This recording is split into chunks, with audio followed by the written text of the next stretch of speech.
તાપી જિલ્લા સોનગઢ ખાતે 240 લાભાર્થીઓને વિવિધ યોજનાકીય લાભોનું વિતરણ કરાયું। 20 સપ્ટેમ્બર શનિવાર જનજાતિ ગૌરવ વર્ષ 2025 ઉજવણીના ભાગરૂપે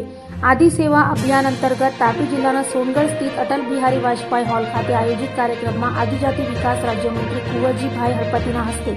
તાપી જિલ્લામાં રૂપિયા 3.22 કરોડના 46 વિકાસ કામોનું ઈ લોકાર્પણ અને ખાસ મુહૂર્ત તેમજ 7 તાલુકાના 284 જેટલા આદિ સેવા કેન્દ્રોનું ઈ લોકાર્પણ તથા 203 આદિજાતિ ખેડૂતોને વન અધિકાર પત્રો તેમજ 22 લાભાર્થીઓને દવા છંટકાવ પંપ અને 15 લાભાર્થીઓને બકરા એકમ ટ્રેક્ટર અને રોટાવેટર મશીન જેવી સહાય મળી કુલ 240 લાભાર્થીઓને ઉપસ્થિત મહાનુભાવોના હસ્તે સીધો લાભ આપવામાં આવ્યો હતો। हमारा 3 प्रकारना प्रोग्राम था। एक तो आदि कर्मयोगी એટલે જે સરકારી અધિકારીઓ છે તે કર્મયોગી બનીને સેવાડાનો માંડવે કહી શકાય ત્યાં સુધી પહોંચે અને આદિવાસીઓને લાભ કઈ રીતે પહોંચાડી શકાય એના માટે ભારતીય જનતા પાર્ટીની સરકાર અને ગુજરાતના મોદું અને મક્કમ સ્વભાવના મુખ્યમંત્રી ભૂપેન્દ્રભાઈએ પહેલ કરી છે અને સાથે સાથે આદિ સાથી એટલે કે અમારા જે આંગણવાડી આશા વર્કર બહેનો છે એ બધા જ લોકો પણ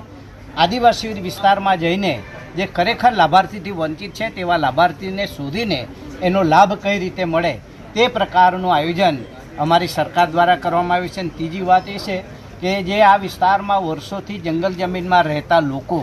એને સનદ મળી ગઈ પણ એને હકપત્રકો નહોતા મળ્યા એટલે આજથી અમે એમને હકપત્રક એનાયત કર્યો છે ને તેને કારણે 7, 12 અને 8 ની અંદર એમના ઉતારામાં નામ આવશે અને વારસાઈ પેઢી કરી શકે એવા પ્રકારની યોજના અમે આજથી અહીંથી લોન્ચિંગ કરી છે અને આવનારા દિવસોમાં